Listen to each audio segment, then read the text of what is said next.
yake yi.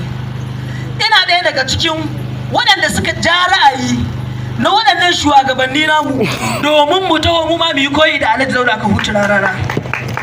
Kamar yadda yake taimakawa marasa ƙarfi, nakasassu, marasa lafiya, marayu, masu noma wanda ba su da yadda za su gyara muhallinsu. Wannan ƙungiya mai albarka tana donation ne a junansu. Mai 2000, mai 3000, mai 4000, mai 1000, akwai mai 100 ma wanda muke haduwa domin mu ga mun taimaki wanda ba shi da yadda zai a cikin wannan organization. Dalilin shugaban kasa mawaka Alhaji Dauda Kahutu Rarara.